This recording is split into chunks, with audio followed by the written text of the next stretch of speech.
Kaveri water channel ಕಾಲುವೆ ಇದೆ. ಕಾವೇರಿ ನೀರು ಕೆ ಆರ್ ಎಸ್ ನೀರು ಬರುವಂಥ ನಾಲೆ ಇದೆ. ಇದು ಒಂದು ಕಂಡಂಗೆ ರಸ್ತೆ, ಪಿ ಡಬ್ಲ್ಯೂ ರಸ್ತೆ, 25 ಅಡಿ ರಸ್ತೆ ಇದೆ, ದೊಡ್ಡ ರಸ್ತೆನೇ. ಹೀಗೆ ಬಂದರೆ ಇದೇ ಜಾಗ. ಏನು ಕಾಣ್ತಾ ಇಲ್ಲ, ಇದೇ ಜಾಗ. 21 ಕುಂಟೆ ಜಾಗ. ಜಾಗದ ವಿಸ್ತೀರ್ಣ ಬಂದು 21 ಕುಂಟೆ.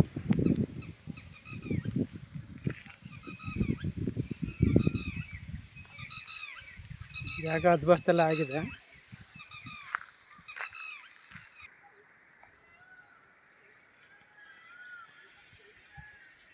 ರಸ್ತೆಯಿಂದ ಇಲ್ಲಿಗೆ ಬಂದರೆ ಜಾಗ ಇಲ್ಲಿಂದ ಕಂಟಿನ್ಯೂ ಆಗುತ್ತೆ ನೋಡಿ. ಇದು ಅದ್ಬಸ್ತಾಗಿರೋ ಕಲ್ಲು, ಕೆಂಪು ಕಲ್ಲು ಕಾಣ್ತಾ ಇದೆಯಲ್ಲ, ಇದು ಎರೆ ಕಲ್ಲು, ಅದ್ಬಸ್ತಾಗಿದೆ.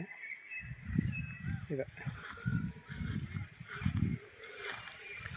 ಜಾಗದ ವಿಸ್ತೀರ್ಣ ಬಂದು 21 ಕುಂಟೆ. ಚಿಕ್ಕದಾಗೆ ತೋಟ ಮಾಡ್ಕೊಂಡು ಫಾರಮ್ ಹೌಸ್ ಮಾಡ್ಕೊತೀನಿ ಅಂದರೆ ಚೆನ್ನಾಗಿದೆ ಜಾಗ. ಕ್ಲಿಯರ್ ಕಟ್ ಆಗಿದೆ.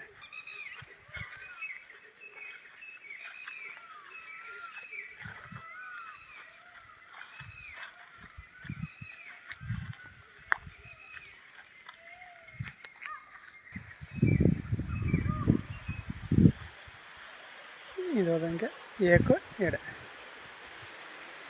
ಎಲ್ಲ ಕ್ಲೀನ್ ಮಾಡಬೇಕು. ಎಲ್ಲ ಕೆಳಗೆ ಹಾಕೊಂಡಿದ್ರೆ ಕ್ಲೀನ್ ಆದರೆ ಜಾಗ ಚೆನ್ನಾಗಿ ಕಾಣುತ್ತೆ ನೋಡಿ. ಅದೇ ರಸ್ತೆಯಿಂದ ಇಳಿಯೋದಕ್ಕೆ ಒಂದು ಡೌನ್ ಆಗಿ ರೋಡ್ ಮಾಡ್ಕೋಬೇಕು ಒಳಗಡೆ. ರಸ್ತೆ ಒಳಗಡೆ ಇಳಿಯೋಕ್ಕೆ ನೋಡಿ ಜಾಗ ಬಂದಿದೆ.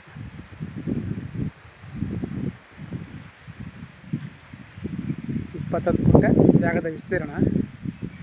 ಬೆಲೆ ಬಂದು ಕುಂಟೆಗೆ ಒಂದು 30,000 ಹೇಳ್ತಾರೆ.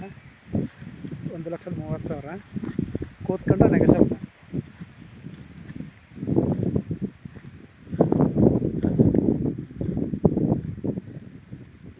ಮದ್ದೂರಿಂದ 15 ಕಿಲೋಮೀಟ್ರ್ ಈ ಜಾಗಕ್ಕೆ ನೋಡಿ.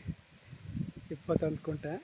ಚಿಕ್ಕದಾಗಿ ಯಾರೋ ಫಾರಮ್ ಹೌಸ್ ಮಾಡೋರು ಮಾಡ್ಕೋಬೋದು. ಹತ್ತಿರದಲ್ಲೇ ಊರುಗಳು ಇದೆ, ಗ್ರಾಮಗಳು.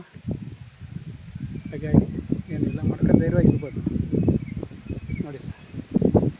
ಜಾಗ ಇಷ್ಟ ಆದರೆ, ಓಕೆ ಆದರೆ ಕೆಳಗಡೆ ಇರೋದು ನಂಬರ್ಗೆ ಫೋನ್ ಮಾಡಿ, ಶೇರ್ ಮಾಡಿ. ಜಾಗದ ವಿಸ್ತೀರ್ಣ ಬಂದು 21 ಕುಂಟೆ. ಬೆಲೆ ಬಂದು 1,30,000 ಕುಂಟೆ.